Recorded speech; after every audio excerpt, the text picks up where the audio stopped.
What's going on, everybody? I'm your host, Christian Proscia. Welcome back to the Bleacher Brothers Sports Network. Uh, can y'all hear me? I don't know. I don't know if the microphone is working, but hang on one second.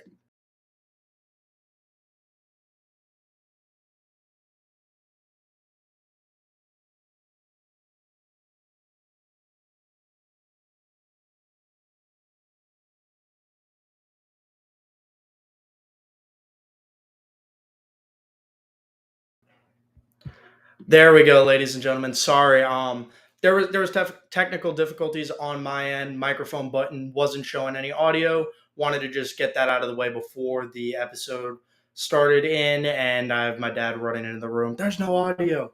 But welcome back to the New Era Prep Show here on the Bleacher Brothers Sports Network. I'm your host, Christian Proscia. It is officially playoff week here in the great state of Florida. Um, I don't know about you guys, but I'm really excited to have a good weekend slate of high school football to counteract the terrible slate of college and pro football in the state over the past weekend. Because I don't know if any of you saw the stats, but not a single NFL or college team across the state came out with a win this week. Miami, Florida State, Florida, UCF, FAU, USF all came away with L's. Inter Miami took an L this weekend. I believe the Heat took an L. Only team that didn't lose a football game was FIU, and that's because they were on a bye week, but it's FIU. They still probably found a way to lose. Really hectic past couple of days across the state as well on the college scene.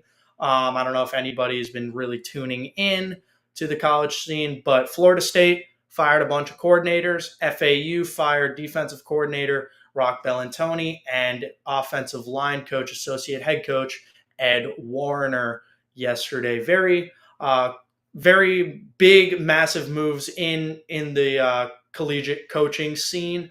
I'm not really going to talk about it too much, but I'm using this time to plug Robbie and AJ's segment of the LaStella Report that was filmed last night. Great segment for a full breakdown of the FAU news. Tune into Robbie and AJ's episode because it was a banger.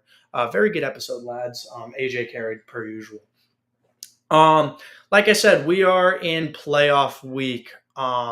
Big weekend of high school football is inbound. The road to Pitbull Stadium begins on Thursday, where the lone Palm Beach County-based team, Spanish River, will be facing off against Miami Columbus on Thursday night.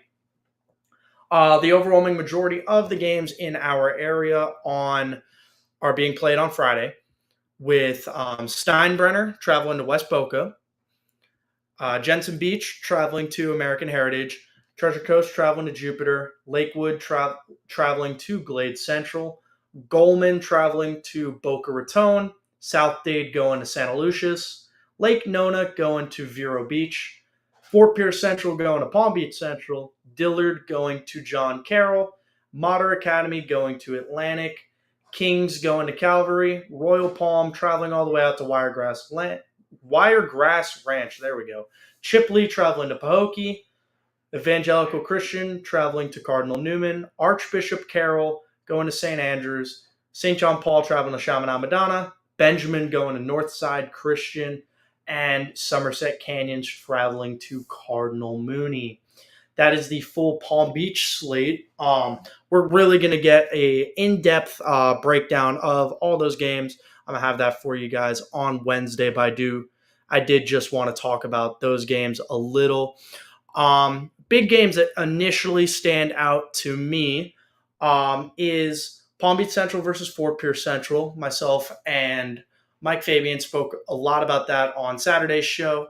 Because same thing, we had a big reveal show for those that missed it. You can tune into that at any time if you please. Watch AJ and Robbie's show first, though. Fort Pierce Central versus Palm Beach Central, I think, is going to be a huge game, and it's going to set up the remainder of their region very well.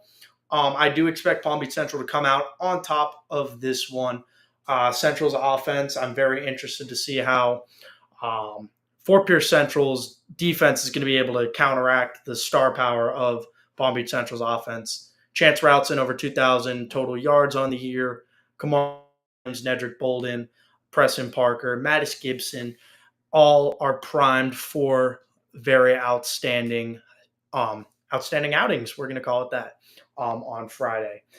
Defensively, I think Palm Beach Central's defense has gone flying under the radar throughout this season. Palm Beach Central quietly coming away with one of the top defenses in our area. Big shout out, one of the guys, David Harmon, linebacker. Feels like every game he's coming away with interceptions. Couple pick sixes on the year as well. Alongside his three-star linebacker brethren, Antoine Sharp, and then rounding out the front seven, you got Brian Hall, just recent Navy commit who just dropped 20 sacks on the season, over 20 sacks, excuse me, confirmed. McCohen's innocent, and Nas Ware, other big notable guys in the trenches. Another game that I'm very interested in is Mater Academy versus Atlantic. I think this is a game Atlantic's just going to run away with. Per usual, I'm expecting a very fireworks performance from the Atlantic offense, having Lincoln Graff wheeling and dealing all year. I expect nothing to change. Teddy Hoffman coming off of a 3-touchdown performance last week against Coconut Creek. James Jones and Kimari Walcott are all poised for very nice outings as well, alongside what I'm projecting to be a 100-yard plus. And I'm going to go 2-touchdown performance from DeAndre Desner. I like that stat line. Bet the over on that as well. Evangelical Christian versus Newman is a game that excites me because Newman hasn't played a lot of football this year. Newman's 7-1 on the year, and the only reason that any of most of their games aren't at 10-0 or whatever is because the 2-3 games that have been forfeited were all due to the effects of Hurricane Milton, because all of the teams that they were primed to play were on the west coast of the state, so they were not traveling out or coming to Cardinal Newman.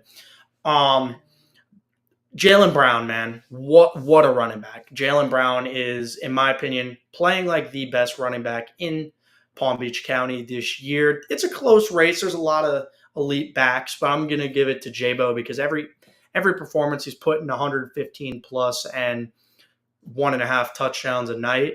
I think Jalen Brown has been arguably in contention for County Player of the Year, definitely County Offensive Player of the Year. We might talk a little bit about superlatives at the end of the episode as well. Maybe mid. I'll think about it. Or I can leave that for next week. But yeah, Jalen Brown's playing like a County Player of the Year caliber season. Like I said, almost 1,000 yards on the ground throughout 8 games, 115 plus 1.5 touchdowns a night. Another game I'm really excited for is Benjamin versus Northside Christian. Benjamin having to travel all the way out to Northside Christian for this game. Benjamin's a team who they're 4-5 on the year, but we spoke about it with Cade from ESPN West Palm on Saturday. Benjamin's a lot better of a team than their record shows. Coming down to the wire against West Boca, losing by 1 point on that one, losing by a field goal to Palm Beach Central, and then losing a very close one to Atlantic. They realistically could be 7-2, 7-1 on the year just because of the talent on their squad. Phoenix Dongia has been this team's player of the year offensively. Same thing. He runs like Isaiah Pacheco. I love that pro comp for Phoenix. He just runs angry. He runs like he hates the ground, and because of it, he's just running through defenses. Phoenix is a guy I want to get him on the show very soon, but maybe in the next couple of days. Gotta see for him to text me back. Phoenix, check your phone, buddy. Benjamin's defense, man, is awesome. Having guys like Preston Douglas and Adam Belunya Ali, I think is going to stifle a very talented Northside Christian team. And then finally, another team I want, or another game I want to talk about, excuse me, is Boca Raton versus Goldman. Boca has been the quietest, really good team in our area, securing a district championship for the second consecutive season when nobody thought that that would happen. A lot of everybody in the Boca coaching staff loves to hang it over the media's head of we severely underestimated Boca, and I will be the first person to publicly say on air, yes, we did. Boca is a very good football team this year, and I think Boca is going to do very well in these playoffs. Boca is not a team to be underestimated, and I think that Boca is going to go a long way. Biggest key of emphasis for Boca is get Jordan Davis active early. I really like how Jordan Davis plays football. His versatility both outside and inside the slot. He has been one of the prime wide receivers in our area, and I think he's just going to tear up. Boca 9-1 on the year. Only loss was to Cardinal Gibbons a couple weeks ago. Defensively, Boca High's defense is fortified by one Brody Castolo at linebacker. I said it on Saturday. Palm Beach has a laundry list of very good linebackers in the area right now, and Brody is making a case for himself to be at the top of the list. Pretty much every week, he's being nominated for Defensive Player of the Week or some variation of a Player of the Week nod, and it is warranted. He's coming away with 10 plus tackles a game. He has multiple forced fumbles on the year, and that just shows kid's a crash out, man. He just loves to hit people. I think Boca is going to dominate Goldman. I think this game is a 20-plus point blowout. But now I'm going to take things down to the 305 because I do want to talk a little bit about ball out there before finally our Saturday game. On Friday, we've got the aforementioned Jensen Heritage game. True North Classical taking on Palmer Trinity. Immaculata LaSalle taking on Gulliver. North Miami going to St. Thomas Aquinas. Barron Collier going to Miami Northwestern. Flanagan going to West Broward. South Broward going to Miami Southridge. Homestead versus Monarch, I think, is going to be a very good game. Jackson versus Lely is going to be a nice game as well. Estero versus Key West. Coconut Creek versus Blanche Ely. Cypress Lake versus Somerset Academy.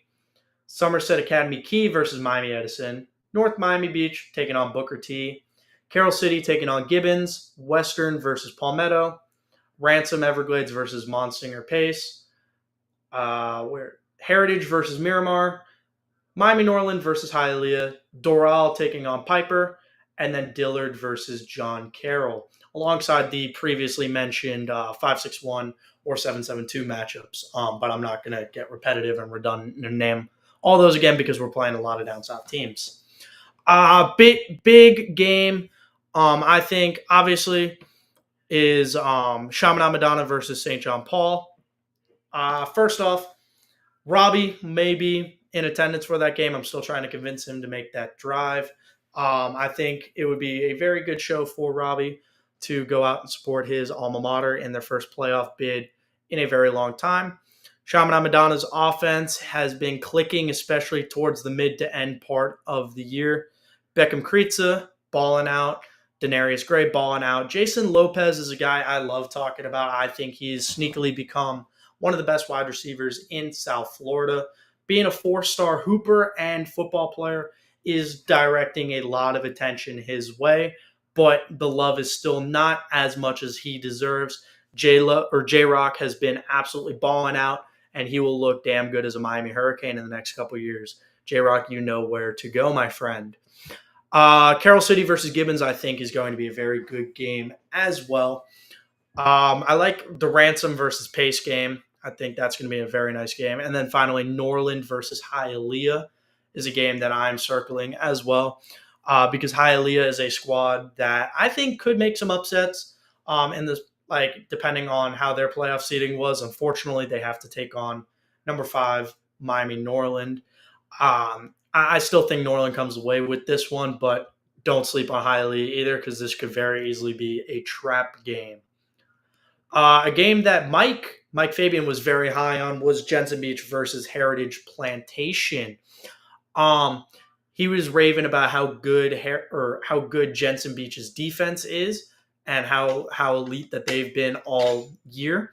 I'm very excited to see that be put to the test against the national powerhouse American Heritage Plantation, having Diabell, Mally Tony, and Byron Lewis. Being able to game plan against one, you got to game plan and neutralize at least one of them. I think the easiest one would be it's a lot easier said than done, but stop the run, stop Byron Lewis. I don't think that is going to happen, though. I still think Byron Lewis is going to come away with a very good outing, but I think that Heritage is going to light it up on the or in the air. Excuse me. Um, so I did just want to give a shout out to a couple of those games. We're going to have a more in-depth breakdown on Wednesday. Still trying to secure a guest for Wednesday to really talk Broward ball. Um, not gonna reveal who it is and get people's hopes up, but let's just say the dude is an absolute legend in our area. That's all I gotta say. Finally, the last game I do want to talk about is it's not the FHSAA playoffs. It is the Sunshine State playoffs, where Jupiter Christian is facing off against the St. Joseph Academy Flashes from St. Augustine. Jupiter Christian has had a very good year. Shea McMillan has really stepped into that role of QB1 at a young age. Jupiter Christian has cranked out a bunch of very good quarterbacks over the past couple years, but Shea McMillan is having a very good start to his career at JCS. Running back tandem of Gideon Douglas. Um, their running back room is outstanding. I love watching Jupiter Christian's running back room. Having Randy Wilkerson or RJ Wilkerson, excuse me, and Gideon Douglas. I just called him Randy because I was thinking about Kings. We're going to talk about that in a minute. But having RJ Wilkerson and Gideon Douglas, both 1,000-yard rushers on the year. What a tandem. Jupiter Christian, I think, I really, while they both have 1,000 yards on the year, Jupiter Christian's offense is diverse, having Caden Alua, there we go. Can't talk today, ladies and gentlemen. Having Caden Alua out wide provides a safety net for McMillan. Coming away with some elite jump ball activity. Really like what he brings to this offense as well. When I went to the Jupiter Christian Heritage Delray game a couple weeks ago, he was making some crazy catches that I haven't seen all year from a lot of teams. So nice to have that big body receiver really making some noise. St. Joseph Academy is no easy team. 10-1 on the year, having a very solid squad. Jeremiah Kess coming away with just over 80 yards a game. Running back Jack Fox is the name of the game of who we need to neutralize. Over 100 yards per game, along with 13 touchdowns on the year. Shut him down, and Jupiter Christian is walking away with a championship, ladies and gentlemen. I will not sleep on Coach Baz and his squad. I will never do that. I've got Jupiter Christian winning by 14. Hoping to get Coach Baz on the show. I was hoping to get him on tonight. I'm definitely somebody I do want to talk to heading into this matchup. If I can't get my Broward guy, first person that's getting a call is Coach Baz. So got to see with the whole game day prep if what his availability is, because obviously prep for the championship game is priority number one. But would love to hear from Coach Baz or a representative from the team as far as what the preparation for this game is. Before we take things to a break, I do want to give 2 recruiting updates that have happened since last time I saw you guys during the week. Didn't have a chance to bring it up on Saturday show because we were all business, talking about playoffs and breakdown and stuff like that. But 2 monumental commitments in Palm Beach County over the past couple days. First one, the big one, Jamar Browder, wide receiver from Santa Lucia's, 3-star, 6'4" wide receiver, announces his verbal commitment, or flipping his commitment from NC State to the University of Michigan. Browder is elevate. The addition of Browder elevated Michigan's recruiting class, 25 class, from being a top 15 to just outside of the top 10. I believe they were 14 to now 11. So huge get for the Wolverines. I think Browder is going to succeed. And Michigan is very high on Jamar. They basically the entire fan base has been absolutely raving about the big play potential that Browder brings to Ann Arbor. We've seen it firsthand. Um, just being able to come down with pretty much anything. Obviously, having a 6'4" wide receiver, big body wide receiver as well, really just plays into having success on big plays. But Michigan head coach Sharon Moore tweeted out moments after Browder announced his flip, "Yes, sir. Excited to add a big play threat to the family. Hashtag go blue." And I think in a year where Michigan hasn't had the best, coming off of their national championship last year into a more of a rebuild year, in year one under Coach Moore, securing a big play threat like Browder was priority number one for the Wolverines. Like I said, he provides the potential to get the big house rocking because of the crazy contested catches that I've personally seen Browder do over the past couple of years. I know all the Michigan frat bros are going to love that. So there's that commitment. Second commitment that I do want to talk about is a flip from Preston Douglas, 3-star tight end edge rusher, has flipped his commitment from South Carolina to NC State earlier last week. Douglas provides the opportunity for diversity as far as what he can do both offensively and defensively. I believe he's being recruited for more for more offense at tight end. But I bring this one up. I'm circling back to it again because Preston took an OV to NC State over the weekend. Absolutely loved his trip to Raleigh. Very high on the Wolfpack, being the first school to offer him back when his recruiting process really started off. Love who loves you. You know the state. You know the saying. I think NC State's offense has really relied around their tight ends recently. I think NC State has done a very good job on the tight ends' versatility, being able to run them out wide, out of the slot, or just have them as blocking H-back type sets. And I think Douglas perfectly embodies what NC State is trying to bring with this offense. So as far as additions, I think that this was a perfect scheme fit for the Wolfpack. Unfortunately, the trade also meant losing out on Jamar Browder, but NC State's still getting an absolute dog as with their recruiting class, and then bringing in Caden Gordon as well, 3-star DB from Santa Lucius. I think NC State's had a very good run with Palm Beach County talents.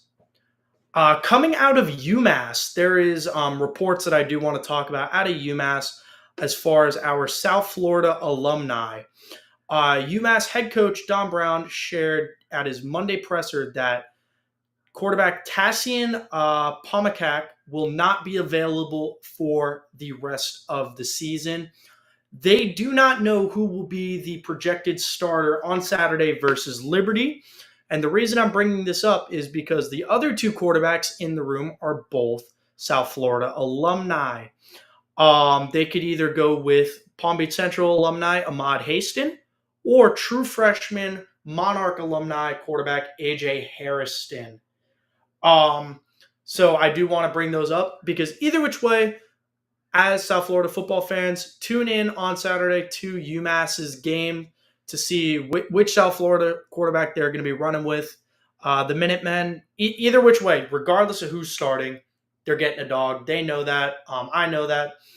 I'm personally going to pull for Ahmad Haston. He's been there a little bit longer. Also because I have a more deeper connection with Ahmad. Either which way, want to see just some good football. And let's see Liberty drop another game to an opponent that they were not expecting to lose to. You love to see that. That's all I got to say on that matter. We're going to take a quick break here on the New Era Prep Show on the Bleacher Brothers Sports Network. When we come back, I'm going to be joined with Kings Academy strength coach, Mr. Jeremy Evans, and we're going to talk all things high school football and just strength and conditioning as a whole. So go to the bathroom, get some water, get some snacks, whatever y'all got to do during this break, and be ready for 30 minutes of a banger segment. Stay tuned.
What's going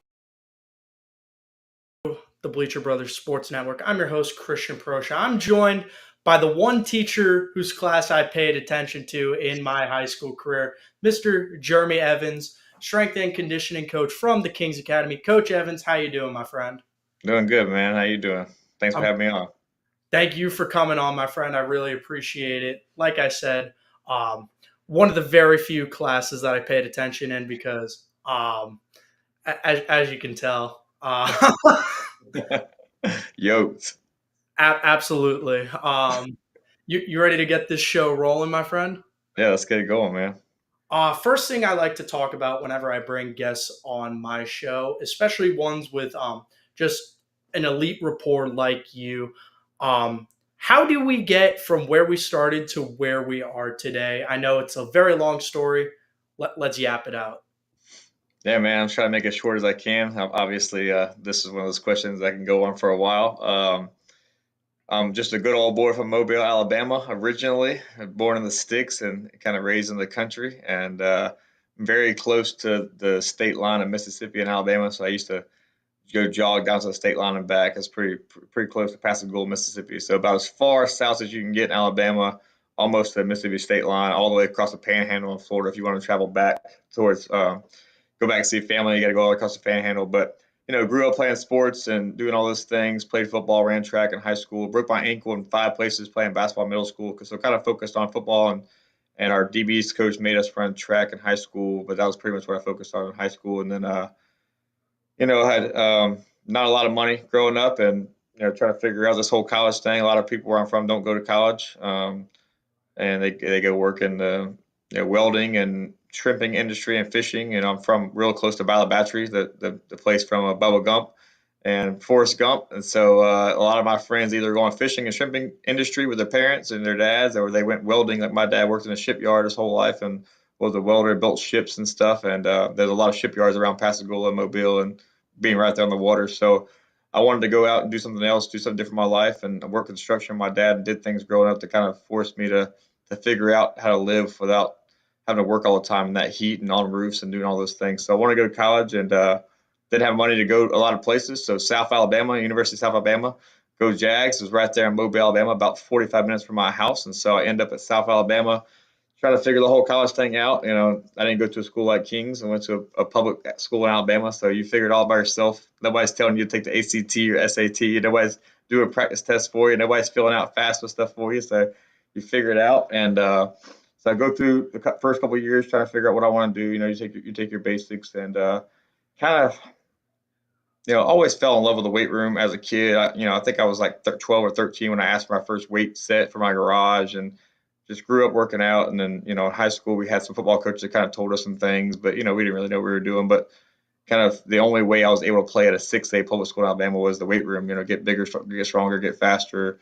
I would, listen to tips on YouTube and men's health fitness magazines, eat PB&Js and drink chocolate milks and do these things. So I got to college. I started personal training some people just because they kind of liked the way I looked and asked if they could help. Can you help me look like you? And spring break's coming up or whatever. So I started just personal training, started working a few gyms, and um, started looking into maybe going to physical therapy or athletic training route. So I started taking some exercise science type classes. And University of South Alabama, my hometown, my sophomore year, I believe, or junior year, they decided to add Division I football for the first time in school history. So pretty cool decision, pretty cool voting. All this stuff go down. So I got friends calling me, my parents calling me saying, "Do you hear what happened?" And it's all over the news. And we all grew up Bama fans from where I'm from, my family. So the first coach we decided to hire is Joey Jones, who played for Bear Bryant at Alabama. So there's a lot of buzz in my hometown. There's a lot of cool stuff going on. And I would drive 45 minutes from my parents' house to campus every day. And I'd work full time and I'd go to school full time. And I was trying to find a way to get on campus so I didn't have such a long commute every day.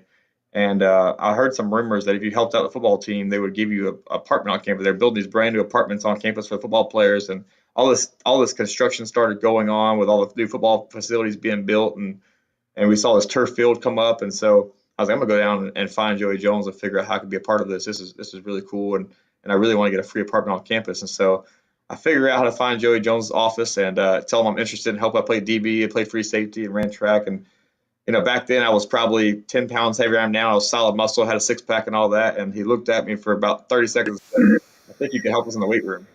I was like, "Weight room? I've been here my whole life. We don't have a weight room. Like, we had this tiny little basketball gym. That was basically it." And they're building a brand new weight room. If you leave my office and hop back in your truck and drive around this corner, you're going to see this big building being built right next to the football field. And that's going to be our new weight room, coaches' offices, film room, all that stuff. And in there's a short, stout guy. He's only like 5'9", but he's like 200 pounds of solid muscle. And I think you should go talk to him. He's our new strength coach we just hired from Mississippi State. So I hop in my truck and I drive around and I meet this guy. And obviously he's like just big boulder. He's a little bit shorter than me, but like thicker than me and just solid muscle. And we start talking and we hit it off. And it's right before Thanksgiving break. And he says, "Listen, man, I like you. I can actually use your help because I don't know what's going to happen when January gets here. They're basically going to have open tryouts. Anybody could try for the team. You can come start working out. You could go to the weight room. And if you make it to the first spring practice, you're part of the first inaugural team. And if you survive spring, you're part of the first team ever." And so he said, "Here's the thing, though. When all your friends are home for Thanksgiving break, I need you here helping me put this weight room together. When all your friends are home for Christmas break, I need you here helping me put this weight room together. I'll teach you how to coach."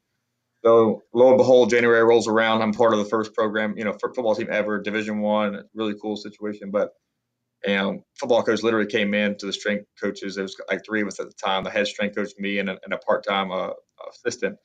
Listen, all these guys that come in that want to work out and play D1, like, they don't belong here. We're going to go out and recruit. We're going to find some guys. We don't have a lot of scholarships to give, but we're going to find guys. But you're going to have guys walk in that haven't played football since high school. You're going to have guys walk in that are 25 that, they're going to throw open the warm up, make all these guys quit. So, man, like 100 guys show up day one, and exactly that happened. I mean, I saw guys turn shades of purple I'd never seen before, puking in a trash can before the warm-up's over. Big 300-pound guys that hadn't played football since high school, probably didn't start on their high school team that just wanted to say they played D1 football, that were from Mobile. And the craziest people showed up for these tryouts, and our job was to basically like see if they could survive to spring football, try to make them all quit before spring gets here. So we go through that process. We get to our first spring. We go through spring. It's pretty fun, and then we have summer. So again, it's 100 degrees in Alabama. Football coaches now he's hired an OC, he's hired a DC. They're out recruiting. They're trying to get some guys, and the NCAA gives us 6 scholarships only. Most schools have 60 whatever scholarships. We had 6, and they put you on a probationary period. So you only get to play 8 games, and you only get to play against like D2 and 3-3 schools. They're smaller than us, but they got more scholarships, and they've been playing football for 60, 70 years. This is our first year. So we go through summer. Basically, our job is to make them all quit. If they survive summer workouts, they're part of the first program ever, the first team. So, you see guys come in and quit within a week, within 2 weeks. But the guys who stayed, we're like, man, if they could survive this and they could survive fall camp, they might be pretty special. So, again, we had 6 scholarships. So we got a few studs. Back then, if you transferred, you had to sit out a year. So we got a few guys from Bama, Auburn, and a couple bigger schools that were sitting on the bench that were from Mobile that can come play in front of their families, and they'd have to sit out a year. So because we were on probationary period, they could transfer to South, all these brand new facilities, all these brand new coaches, and they could start right away and not have to sit out a year and lose a year eligibility. So we got a few guys, but for the most part, the whole team is walk-ons. We go to our first season and we smoke everybody. I mean, we're beating teams like 60-0. We never lost a game first season. I don't know if it's ever happened. They gave us these. The bookstore made these South Alabama still undefeated T-shirts, and we got to wear them the whole year. It's kind of a joke because we haven't played football yet, and so the shirts came out way before the season started, and we got to wear them all year. So we go into our second season. I'm a senior in college now. I'm kinesiology. I've fallen in love with the whole process of getting bigger, stronger, faster, and creating athletes out of nothing. I mean, a bunch of walk-ons, and the NCAA gives us 16 scholarships now. So now we're starting to get a few studs, but for the most part, we're all walk-ons. And they bump our competition up to D1, like AA schools. Now we can play 10 games. We go into our second season, never lose a game. Again, 2 years in a row, never losing a game. First 2 years of school history of having football is pretty nuts. I don't think it's ever happened. We got like championship rings because they wouldn't let us play in a bowl game or anything. So it's pretty cool. I mean, obviously, I fall in love with the whole process. And I start asking my head strength coach, like, where do I go from here? What's the next step? And he's like, you need to get a GA spot. I'm like, what's that? Like, you need to find a school that's looking for a graduate assistant and get a free master's degree. So you can put that on your resume. During that time that you're in grad school, you can get certified. You can be a certified strength coach. You can do all these things. So I start emailing every strength coach in the country. He's calling strength coaches for me. I get a couple offers. I end up at University of West Florida in Pensacola, Florida, under one of the best strength coaches in the country. Turned down some D1 football schools to be a part of what I thought was really, really special at West Florida. They didn't have football at the time, so I was able to learn a ton. I was able to work with basketball and volleyball and baseball and soccer and golf and tennis and these sports that you really don't get to work with at the D1 level. It's basically football driven.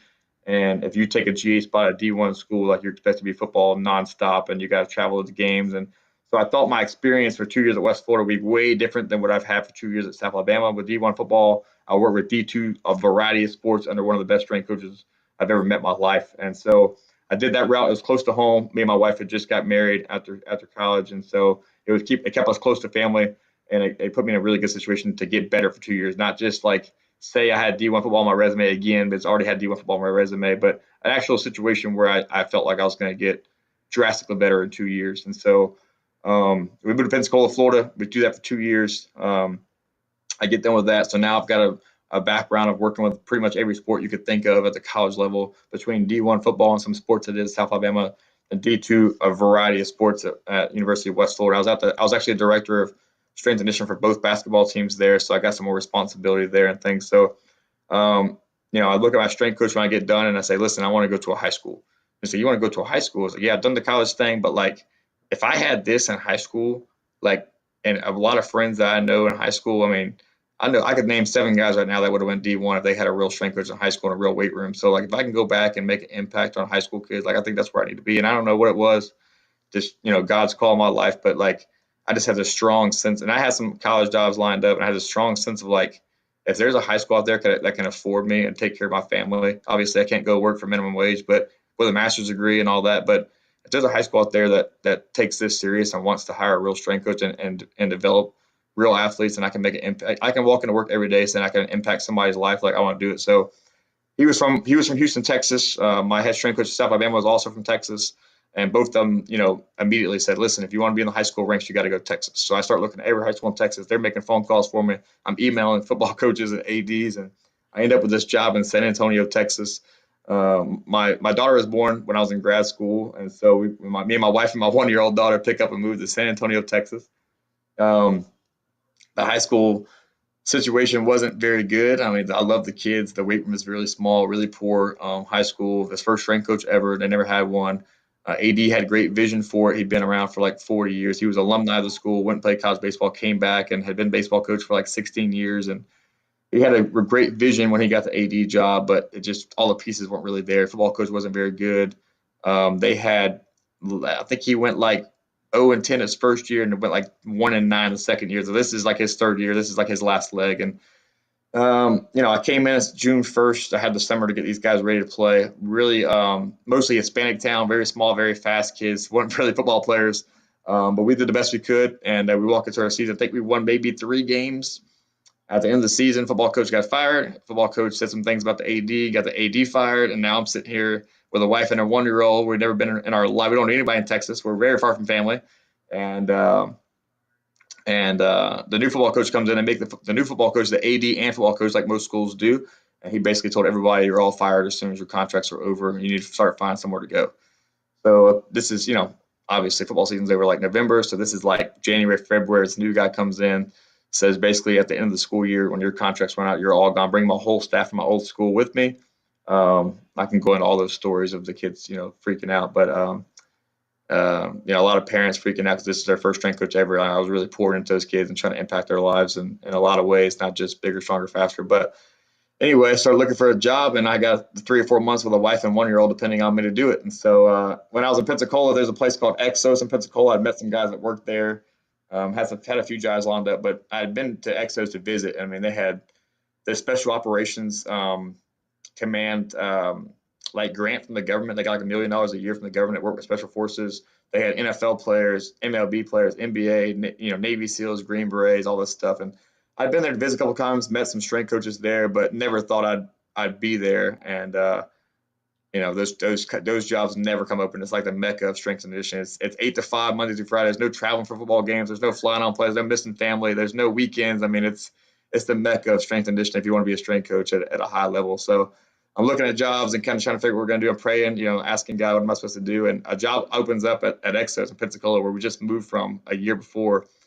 And, our church is there, and we both got baptized there. I mean, it's an hour from family. Like it'd be crazy. And, it's one of those things. It's like, it's not going to happen, but I'll put some phone calls in. I'll interview for it and see if I can get it. So I start emailing people at Exos and texting people. And the strength coach at West Florida knew the head guy there. He called him for me, but I'm like, man, Exos jobs are. I mean, the only reason the job was open is the guy left to go to Dallas Cowboys. Like those jobs don't come open. Here I am, 1 year out of grad school, and my only resume is a 1 year out of high school. And so I get an interview somehow. They fly me in. I go in there in suit and tie, and there's NFL guys everywhere, Navy SEALs, Green Berets, kind of laughing at me, like, who's the dude walking around with a tie and suit? And so I do a whole interview. They asked me to actually train a group of high school athletes. I said, take the tie off, take the jacket off, and maybe I fly back to San Antonio. Things are getting worse. Head football coach thinks he could do my job. He's one of those old school, like, I've been doing this for 30 years. I don't need a strength coach. Like, I've been doing it myself. And he starts around the weight room, and I got to sit back and watch this dude undo everything I've been doing for the last 10 months. So he's like teaching RDLs wrong, leg straight, round your back, stand up on a plyo box. And I'm literally about to throw up. And for like 2 weeks, man, I'm like, what am I going to do? And I get to school one day. I taught a couple health classes in the morning, and then I went to the weight room the rest of the day. And I opened my computer up, 8 a.m., and I get an email from Exos. Hey, here's your starting salary. Here's when we need you to start. Sign the dotted line, and we need you here in 2 weeks. And I'm losing it. I'm like, oh, I'm out of here. Let's go. Going back to Pensacola, where we just lived for 2 years. My daughter was born there. We were baptized. We had a church there. Our family's an hour away. I mean, it was crazy. So one of those things that you're like, this the craziest thing that could ever happen is we end up at Exos back in Pensacola, and we end up back at Exos in Pensacola, Florida. So we take off back there, and I mean it's heaven on earth. I mean, you're training Navy SEALs, Green Berets, Army Rangers, FBI, CIA, NFL players, NBA players. I'm training guys for NFL Combine. Trained Todd Gurley for Combine. Trained Todd Gurley for NFL Combine. Byron Jones, who went and broke the broad jump record, I trained him for 2 months before the Combine because he had torn his rotator cuff and had some surgery, and so he couldn't finish the season. So we basically just did lower body for like 2 months because I couldn't touch his upper body. He goes and breaks the broad jump record, and so really cool stuff. But God starts tugging at my heart again, and I was there for 3.5 years, but about year two, I just started thinking like, this is not what I got into coaching for. This is not what I did all this stuff for. This is not what I got a master's degree for. I didn't do this to work with the top 1% of the world. Like it was cool for like a year to tell my parents that I was training guys from Bama to post pictures and have strength coaches looking up to me and stuff. Like, man, how'd you get that job? And about a year and a half, 2 years, I was like, I don't know if this is what I'm supposed to be doing. I mean, I think I'm supposed to be making a bigger impact than this. I think I got more in me than training the top 1% of the world, millionaires they're going to be NFL players no matter what I did. And so I want to be in a situation where a guy makes it to the NFL, makes it D1 because of something that I helped him with or I impacted somebody's life. So again, start praying about it, thinking about it, talking to some mentors, and everybody thinks I'm crazy. Like you're going to leave Exos, and I'm like, yeah, I just don't know, man. I'm getting this itch that this is not where I'm supposed to be. It's my comfort level is very comfortable, and I don't really like it. I know it's easy. I know I can be here forever. I like a challenge, and I want to make an impact before I leave this world, And so praying about, thinking about it, and it got to the point about year three that I was like, I really just want to go to a really good um, high school, like a legit high school that has the money to have a weight room, that has the money to have a strength coach, and really cares about developing athletes. And I get this crazy phone call from a strength coach at West Florida. He was best friends with Keith Allen, who was a football coach at the Kings Academy years ago, and was trying to get Coach Allen or Coach Morgan at West Florida to move down and be the strength coach. They were building a brand new weight room at Kings 8 years ago. They built that $10 million Performing Arts Center, and then the old stage, which is connected to the basketball court, was going to be the new weight room. And we got a new president, 9 years ago. We got a new AD. Assistant AD came in with a new vision, and they wanted a director of sports performance to come work with all athletes that had a background working with multiple different sports and that wanted to impact people and wanted to impact people for Jesus. And so the strength coach at West Florida doesn't want to leave. They start adding football at West Florida. They start building a brand new weight room. So he's like, listen, I know a guy that would be perfect if I could talk him into moving to South Florida. Let me call him. So I get this phone call from Kent Morgan at West Florida that says, listen, there's a school down in West Palm Beach. Never even heard of West Palm Beach. Never been to South Florida in my life. I've only been to like Tampa area. Um, it looked expensive. And he said, there's this private Christian school that's building a brand new weight room that wants to hire their first ever director of strength and conditioning, director of sports performance, whatever you want to call it. And I think you're the perfect fit. I think there's a spot for you. And my daughter had just turned 5 that summer. It's like June, and we're looking at schools for her, and the schools aren't very good around Pensacola, and the places that I'm from aren't very good. And we're starting to kind of question what we're going to do. And my wife's pregnant with my son, and so she was thinking about taking some time off work for like a year, the first year of his life. And I get this phone call, and I'm like, what in the world? So Coach Allen calls me, and I end up in an interview with the ADs, and they're like, man, we want you here. You got a brand new weight room you're going to walk into. Football team was really good. Coach Allen was amazing. Coach Allen, I heard so many good things about Coach Allen. He was in Coach Morgan's wedding, who is my strength coach at West Florida. They were in both their weddings. They worked together at TCU back in the day. Heard great things. The football team was on the up and up. I think they were undefeated that year, but they were in that other conference where you couldn't go to playoffs or whatever. And so things seemed really good. They said your daughter would go here for free on the same campus that you're at all day. And when your son's ready, he'll go here for free too. And your wife could take some time off work, and you could just bring your daughter to school, and they can relax at home for a little bit. And I think this is a spot for you. And again, prayed about it, thought about it, and so let's do it. Let's pick everything up and move somewhere we've never been before again, like we did in San Antonio. But hopefully, this is a legit school that's serious about this and that wants to support everything we're trying to do. And this is year 8, man. I was about to say, year 8 at Kings. Since you've gotten to Kings, there has been over 100 different championships across the athletic department, from football to swim team, all the way to bowling. There has been over 100 different championships, county, regional, district, and state, rolling through the school. Can we talk about just the impact that you've had on the athletic department of making things, while still focused on strength and conditioning, but making it sports specific? Yeah, man. I mean, all glory to God, first of all. Put me in a position, put everybody in a position, and we from the top down. Our president that came in the year before me, that hired me, and and had the vision for the weight room. The top down at the Kings Academy is all in, and it has to start at the top. Like everything else, it's got to start at the top. Our AD, our president, our sport coaches, my female strength coach, our athletic trainer. Like it's never one person, it's never one thing. But the success we've seen in the last 8 years with all those people working together, and strength and conditioning or sports performance kind of being that cog in the middle that kind of turns everything. That's always communicating with all sport coaches, with the AD, with the president, with the athletic trainer for the injury standpoint. Like I think that's a huge piece, but it's never one thing. But we've had some crazy success since the weight rooms have been built, and we've hired 2 full-time strength coaches, 2 master's degrees that are certified, multiple certifications, and also have an amazing athletic trainer and just all the support. Anything that we need for the weight room, anything we need for the athletic training room is done. And so, and there's a lot of people to blame for all success, but I think the strength and conditioning program at every school that you see that has a legit one, it's kind of that middle call that seems to turn all the wheels. And I know I'm biased, but we've seen a lot of really cool things happen, and not just on the field and championships, but the reduction of injuries with a real strength and conditioning program, and just the confidence that the weight room builds on the field, knowing that I've outworked this person in front of me for years and for months and for weeks and for days, and knowing that my teammates have worked so hard to get to sacrifice so much to get to this point, and just the culture that you could build in the weight room with a real strength coach. Obviously, it's not one thing you could point at, but there's been some amazing athletes come through, some amazing coaches, and it all starts with our president and our athletic director and our athletic trainer. And pretty much every year, especially since I've been associated with Kings, pretty much every semester when Kings does the signing day, there is multiple athletes that are signing Division 1 in their respective sports.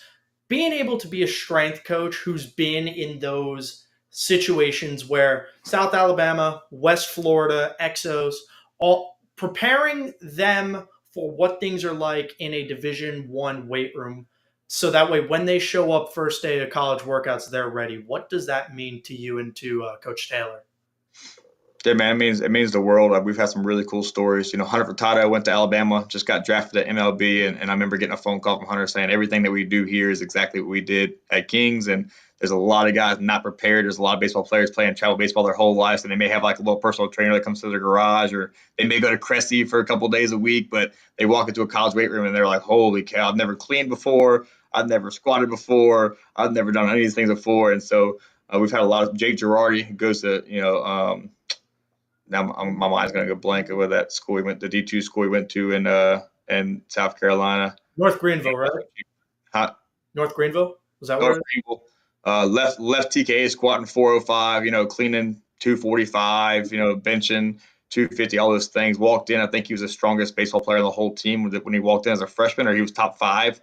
And a lot of this athletes that we have will go on, and they're supposed to be like in this freshman development group, and within 2 weeks they've already been bumped up to like the senior. They're working out with the seniors, and they're teaching the young guys how to do things correctly. So that's cool, man. But it's what's even cooler, I think, and obviously I love working with athletes and I love seeing those things. But at a school like Kings and most schools in the country, like that's like the top 5%.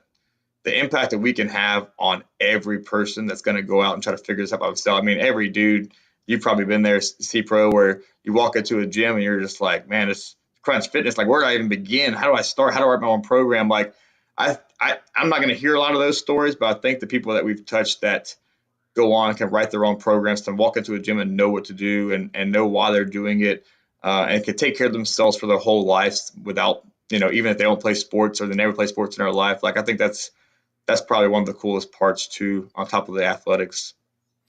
And then on top of that, I'm going to get a little football centric. We've had some guys come through the program that they're pretty good at football. Immediate guys that come to mind: Jackson Worley, Thomas Cornett, guys that are on campus right now. Javian Jones, just the epitome of an athlete. Joe Daly, who, when we were speaking about it earlier, who's one of the fastest dudes to come out of Kings. First 3 to 5 steps going vertical, he's gone. And that's what's led to, especially both of them, their successes during their senior year. How have you seen them grow, both in the weight room, on the field, and as leaders over the past couple of years? Yeah, man, that's like probably the coolest thing of the job is watching these guys develop for years and years that you don't really get to see at Exos. You don't really get to see in some other situations. But Had Thomas Cornett, Jackson Worley, a lot of those guys from eighth grade all the way through for 5 years straight. I remember, Jackson Worley was a little toothpick that you would never in a million years think that he was going D1, and now he's 6'4", 235, playing Division I football on TV at Troy of all places, our rival when I was at South Alabama. Thomas Cornett's 6'4", 300 pounds, and when I got him obviously genetics and all those things play in. I'm not trying to say the weight room did it all, but when I first met Cornett, he was probably 5'5", a buck 30. You just thought that this kid was never going to be an athlete. He ends up being probably one of the best linemen to ever come through Kings, and is now playing big ball up in New York. And you know, Joe Daly. I mean, I had Joe's older brother, and when I got Joe, I'm like, "What the heck happened to you? Like, are you like you're scrawny? Your old brother's jacked." He was like a little freshman that came in, this little scrawny toothpick. Javian was a scrawny little toothpick, and none of those guys have touched a weight in their life. It looked like, and here we are, 4 years later. I've had those guys every day. Joe Daly hasn't missed a summer workout in 3 years. Jai will miss some because of basketball tournaments and things, but Joe hasn't literally been in my class for 4 years straight and doesn't miss a single summer workout. And Jai's been in on and off for 4 years. I think I've only lost him like 2 semesters in school for other class reasons, and makes most of summer workouts because of basketball tournaments and things you got to do there. But yeah, to see them put on 40 pounds of muscle, and Joel holds the 20-yard dash record at the school since we started testing it a few years ago, and you could see like his burst when he comes out, man. Like if he makes his read and when he decides to run, he is all of a sudden gone. We played American Air's Plantation in the second round last year, and the only touchdown score was him on like a 70-yard run against a bunch of absolute track stars. I think their 4x1 team like set some kind of Florida State record, and Joe toasted them, and he's done that several times this year. And Jai, oh my gosh, man, Josh just a super athlete, obviously a lot of genetics, but his work ethic and his character in the weight room and the things they've poured in, the sacrifice you make, the confidence that you build in there because you've sacrificed so much and worked so hard, it shows, it shows on the field, whether whether you make them bigger, stronger, faster or not, just that confidence and just the knowing how much you've done to get to this point, I think shows up on Friday nights. And those two have poured a lot into this school and a lot into themselves and a lot of them teammates. And we're big on character part too. Like we've poured into them characters, so they're great leaders on and off the field. And yeah, man, it's just really cool to see. That's the best part about the high school thing. It's just seeing these guys go from like 13-year-old boys to 18-year-old men, and that's the coolest part. Yeah, we're not. We'll keep talking about their development in the weight room. We won't talk about me in the weight room because I remember my senior year, obviously having a bunch of shoulder issues, still being unable to bench over 150 body weight. So we're not going to talk about that. I got a damn good squat still. I do want to bring that up. Yeah, But yeah, yeah. last question for you though. Over those 100 championships that have come through the school over the past 8 years, which one has been your favorite? And all I got to say is you're looking at them. But which one, all seriousness, was your favorite to coach? I mean, I'm a football guy. I love football, even though I love working with every sport. And I'll never say that I'm like biased to one sport. And I love working with athletes. I love working with people who just want to get better every day. I don't care if you don't play a sport. If you walk in the weight room and you want to get better, you've seen it, C Pro. Like I've worked with guys every day that don't even play a sport. I work with guys who aren't even from this country. We have a great international program, and they're like, Coach, I just want to learn how to do this and get better. I'm like, hey, if you want to get better, we're gonna get better. Like I don't care who you are.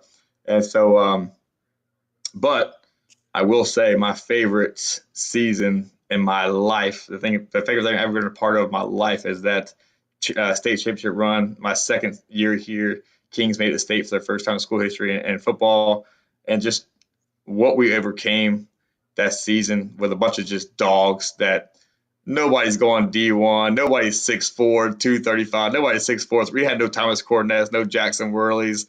Our quarterback, Justin Wake, who won a national championship with Kaiser in his first start of his college career, I think. And it was like 5'9", 5'10", maybe, but probably 5'9", like 160. Absolute unit. Outworked everybody in the weight room. Huh? 6 foot according to Tinder profiles. Outworked everybody every day. Still drives the same minivan that he drove in high school. I mean, just dog. And everybody played both ways. The Scroggins boys, you got Corey Croto is just probably the best athlete on the field every game, and he went D2 to North Greenville also. But I mean, that was like the only guy that even went D2 of the team, and we beat teams like, and we're down 21-0 at halftime to come back and win. I'll never forget Benjamin's senior night. That senior class had never lost a home game ever. They all started since they were like sophomores, and we're down 14-0 at halftime. I think we're down 21-0 in the third quarter, and we scored 22 unanswered points in the last second of the game to win the game. And they go for two to win the game against Benjamin on senior night to start the playoff run that ended up being a lot of the same stuff. I mean, I remember fans clearing the stadium with like a minute to go in the game, thinking the game's over. We come back and win in the last 2 seconds with the Corey Croto of the First Academy. You know, going all the way to Florida State University School in Tallahassee. It's like 60 degrees and raining, and we're from like West Palm Beach, staying in a hotel and being down. Shoot, I think we were down like 28-7 at halftime or something like that. And then the first play of the second half, they got like a pick six, and we're down like 35 or 28-7 in the first play of the third quarter. Come back and win like 48-49. Again, like the last minute of the game to go to the first state championship ever. Yeah, that was pretty special class. Yes, it was. And once again, we get to flex that the most recent team to make a state championship bid, Kings Academy, 2018 to 2019 year. I've brought it up numerous times, especially when talking about playoff football. I'm expecting projections. I'm expecting, unfortunately, for that streak to end for us. I think that we have a couple teams primed for state bids this year. But Coach Evans, we are winding down on our time here. I do want to thank you so much for hopping on the show, talking ball, talking weights. More importantly, thank you for everything that you did for me throughout high school because once again, just look at the absolute specimen on this screen.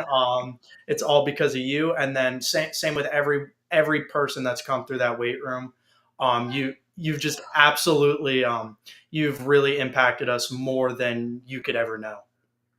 Yeah, man, I just want to finish by saying if you're a coach listening to this or an athletic director, or you see this, man, and you're thinking like this is the next step for your program, I think every high school in the country should have a full-time strength and conditioning coach, certified, qualified. Everybody's got an athletic trainer for injuries that happen after. Why don't you have somebody that takes care of that stuff before, so you have a reduction injury and you have more, championship trophies that you want, all those things. So if you're listening to this and you think this is your next step, or you're a football coach who runs the room by yourself, and you're like, man, I need to put my ego aside and hire somebody that can really, that this is their passion, this is what they do. And you've heard the stories that we've told already and all the championships and all the different injuries and things. Or you're an AD that wants to make the next step, man, there's a great organization. I'm actually the Florida State director for the NHSSCA, the National High School Strength Association. We have conferences and we have a state clinic in Florida every year. We move around. Check the website. We have a national conference that everybody, there's like 3,000 strength coaches in the whole country that meet at every year for NatCon. This year we're going to be in Memphis, and it's always in June. But if I can ever help you, if the NHSSCA could ever help you make that next step, if you're looking at, hey, how do I post this job? What's the resume should be? What certifications does this person have? Do you know anybody? I know strength coaches that want to move to Florida all the time and make an impact at a high school. Please reach out to me or reach out to the NHSSCA, man. We really need to get to the point where we have somebody, a full-time certified qualified strength coach, work with all sports in a legit weight room at every high school in the country. There you have it. And then finally, where can everybody follow Kings Academy Strength and Conditioning? Coach Evans, where can we all follow you? Yeah, Instagram is the I guess TKA Lions Sports Performance or something like that. TKA Sports Performance. I'm on Twitter, Jeremy Evans. I'm on Facebook, Jeremy Evans. Try to post our kids as much as we can when they're hitting PRs in the weight room and doing all those things. And so, yeah, man, TKA Sports Performance or Jeremy Evans. Give us a follow. Yep, give them a follow, ladies and gentlemen. Coach, thank you so much for your time once again. I appreciate you hopping on the show. We're going to wind down on our time here for Bleacher Brothers and New Era Prep. I'm Christian Proscia. Hope everybody has a great night, and I will see you guys Wednesday.